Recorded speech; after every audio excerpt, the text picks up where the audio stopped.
সুপ্রিয় শিক্ষার্থীবৃন্দ, আমরা প্রশ্নটি দেখতে পাচ্ছি যে দেখাও যে r equal to 3u 3u square 2u cube বক্ররেখার যে কোনো বিন্দুতে স্পর্শক রেখা y equal to z minus x equal to 0 অর্থাৎ y equal to 0 z minus x equal to 0 এই রেখার সাথে উৎপন্ন কোণ সেটা কি হবে? ধ্রুবক হবে। ঠিক আছে, তো এখন আমরা এই প্রশ্নটাকে আমরা সমাধান করব। তো প্রথমত আমাদের লিখতে হবে যে দেওয়া আছে অর্থাৎ r ইকুয়াল টু এটা। এখন আমরা এটাকে অন্তরীকরণ করব। তাহলে অন্তরীকরণ কিভাবে করব? এই যে আমরা ফার্স্ট ডেরিভেটিভ করলে একটা ডট হবে বা প্রাইম দিতেও আমরা প্রকাশ করতে পারি। তো যেহেতু আমরা গত ক্লাসে ডট দিয়ে প্রকাশ করছি তাই এভাবে প্রকাশ করতেছি। তোমরা চাইলে প্রাইম দিয়েও প্রকাশ করতে পারো, কোনো সমস্যা নেই।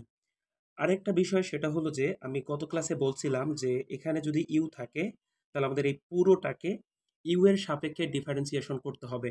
তাহলে আমরা যদি এখানে যদি অন্তরীকরণ করি তাহলে আমাদের এটার অন্তরীকরণ হবে 3, এটা হবে পাওয়ার সামনে আসবে, পাওয়ার থেকে 1 বিয়োগ হবে, তাহলে আমাদের 3 দুগুণা 6, 6 6 ইউ থেকে ইউ স্কোয়ার, মানে 2 থেকে 1 বাদ দিলে 1, তার মানে শুধু ইউ। তারপরে হচ্ছে 3 দুগুণা 6 অর্থাৎ 6 ইউ, আবার পাওয়ার থেকে 1 বিয়োগ, তার মানে হচ্ছে কি স্কোয়ার, অর্থাৎ 6 ইউ স্কোয়ার। তো আমরা এখন এই যে মানটা বের করছি, এখন এই মানটার এখন আমরা মডুলাস বের করব, অর্থাৎ এটার মান আমরা বের করব। তাহলে আমরা মান কিভাবে বের করি?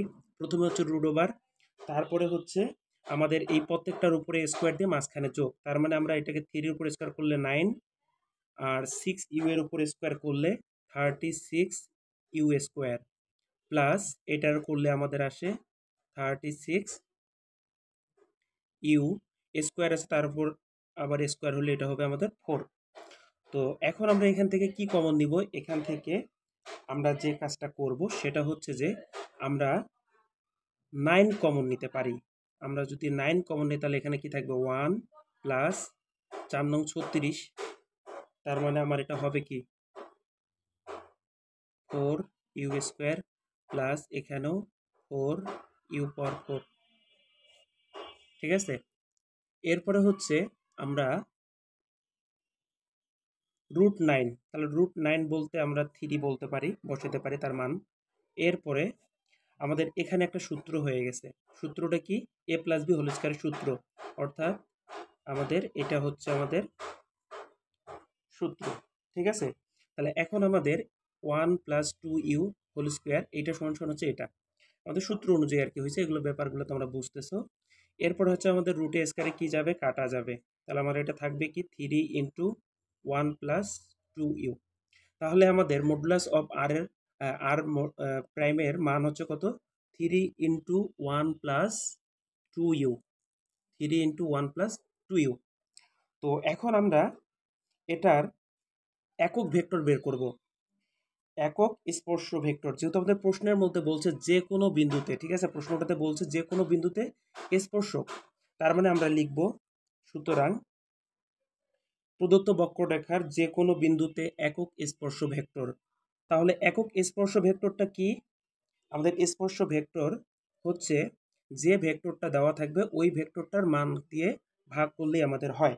তাহলে আমাদের যে ভেক্টরটা আছে ওই ভেক্টরটার আমরা কি বের করছি? মান বের করছিলাম।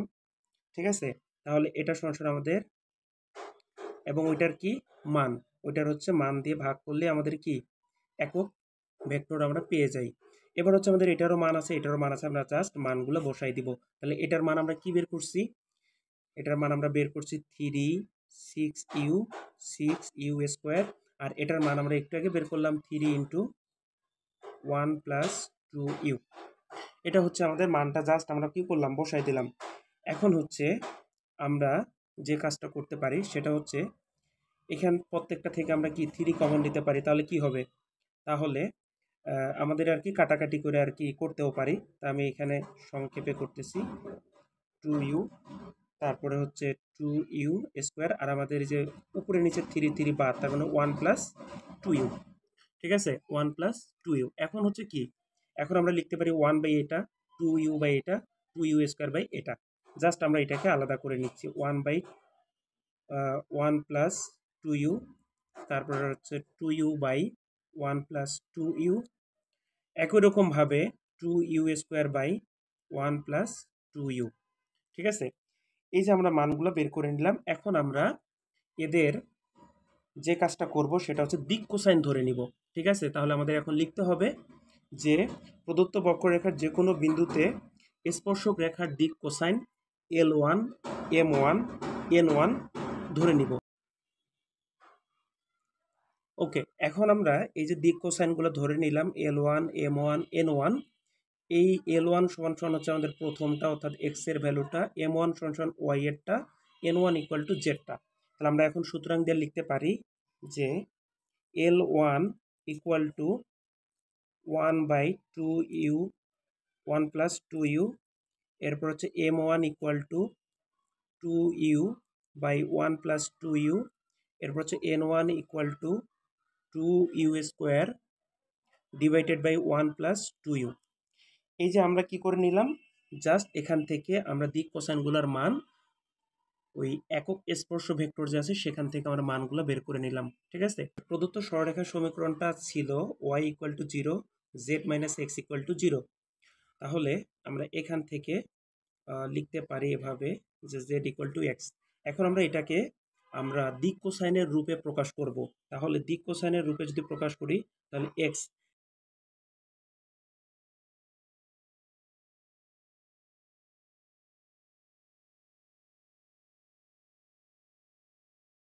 এটা হচ্ছে আমরা দিক কোসাইনকে বা দিক কোসাইনের যে রূপ সেই রূপে আমরা প্রকাশ করলাম, যেটা তোমাদের অনার্স প্রথম বর্ষের অ্যানালাইটিক অ্যান্ড ভেক্টর জ্যামিতিতে রয়েছে, সেখান থেকে তোমরা এগুলো শিখে আসছো। তো আমরা এখন এই যে সরল রেখার যে বের করছি, আমরা এতক্ষণে কিন্তু আমরা বক্ররেখার দিক কোসাইন বের করছিলাম L1, L1, N1। এখন আমরা এই সরল রেখার দিক কোসাইন আমরা বের করব। সরলরেখার দিক কোসাইন L2, M2, N2 এগুলোর এখন আমরা মান বের করব। তাহলে L2 হচ্ছে আমাদের এটার, M2 হচ্ছে এটা, N2 হচ্ছে এটা। এখন আমরা এগুলোর প্রত্যেকটারই মান বের করব, অর্থাৎ L2 ইকুয়াল টু, এবার হচ্ছে আমাদের এই যে নিচে যেটা আছে সেটা হবে আমাদের উপরে ডিভাইডেড বাই রুট ওভার এর উপরে স্কোয়ার যোগ এটার উপরে স্কোয়ার যোগ এটার উপরে স্কোয়ার, তার মানে 1 এর উপরে স্কোয়ার যোগ 0 এর উপরে স্কোয়ার যোগ 1 এর উপরে স্কোয়ার। তাহলে আমাদের এটা সলভ করলে কি আসবে, 1 by root two, 1 by root two আসবে। একই রকমভাবে আমরা এখন M2 এর ক্ষেত্রে, তাহলে দেখো তো M2 এর ক্ষেত্রে এখানে আমাদের ভাগ দিয়া উপরে যদি 0 দেয় তার মানে এটা পুরো মানটাই কি আসবে, 0 আসবে। তাহলে আমাদের এটার মান আর বের করার লাগতেছে না। এবার হচ্ছে N2 ইকুয়াল টু কী হবে, এইখানে যেটা আছে অর্থাৎ আমাদের নিচে যেটা আছে এটা হবে আমাদের উপরে অলওয়েজ সব সময় ডিভাইডেড বাই এইটার উপরে স্কোয়ার যোগ এটার উপরে স্কোয়ার যোগ এটার উপরে স্কোয়ার। ঠিক আছে, এগুলো হচ্ছে কিন্তু আমাদের সূত্র। ঠিক আছে, এগুলো আশা করি তোমরা ফার্স্ট ইয়ারে খুব সুন্দর মতন শিখে আসছো। তাহলে 1 বাই রুট টু। তাহলে আমাদের কি করলাম, L2, M2 এবং N2 এই মান বের করে ফেললাম। ঠিক আছে, এখন আমাদের একটা সূত্র আছে যেটা তোমরা অ্যানালাইটিক অ্যান্ড ভেক্টর জ্যামিতিতে শিখছো, আমি ডিরেক্ট লিখতেছি। এটা আমাদের সূত্র। জাস্ট এখন আমরা এগুলো কি করব, প্রত্যেকটারে মান বসাই দিব যেগুলো আমরা অলরেডি বের করে ফেলছি। ঠিক আছে, তাহলে আমাদের L1 এর মানটা ছিল 1 বাই রুট টু, এই যে L2 এর মান এটা, আর L1 এর মান আমাদের ছিল 1 বাই 1 প্লাস 2u স্কোয়ার। এরপরে হচ্ছে এখানে যেহেতু আমাদের M2 এর মান 0, তার মানে এটা পুরোটাই মানেই হচ্ছে কি 0। একই রকমভাবে এটা হচ্ছে 2u square divided by root two into 1 plus 2u square. আমরা এই মানটা কি করে দিলাম, সব বসাই দিলাম। দেওয়ার পরে আমাদের এটার এখন লসাগু করব। আমরা লসাগু করলে কি হবে, লসাগু করলে আমাদের হবে root two into 1 plus 2u square, 1 plus 2u square, এটা হচ্ছে আমাদের লসাগু। তাহলে এটা দিয়ে ভাগ করলে আমাদের 1 প্লাস 2u স্কোয়ার।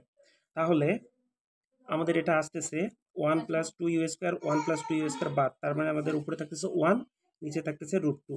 তাহলে আমরা এখান থেকে থিতার মানটা বের করব। তাহলে আমাদের আসতেছে theta equal to cos inverse 1/√2। তাহলে কস 1/√2 কত ডিগ্রির মান? 45 ডিগ্রির মান হচ্ছে আমাদের এটা। তাহলে এই যে আমরা থিতার মান বের করলাম π/4, π/4 বলতে 45 ডিগ্রি, যা কনস্ট্যান্ট বা ধ্রুবক, যা ধ্রুবক। এটাই আমাদের প্রশ্নে মূলত বের করতে বলছে যে উৎপন্ন কোণটা একটা ধ্রুব সংখ্যা হবে। যেহেতু π/4 একটা কনস্ট্যান্ট বা ধ্রুবক, অতএব আমাদের দেখানো হলো, নিচে লিখতে হবে যে দেখানো হলো, দেখানো হলো। আশা করছি তোমরা বিষয়গুলো বুঝতে পারছো। তারপরও যদি সমস্যা হয় তাহলে অবশ্যই কমেন্ট করবা। ধন্যবাদ।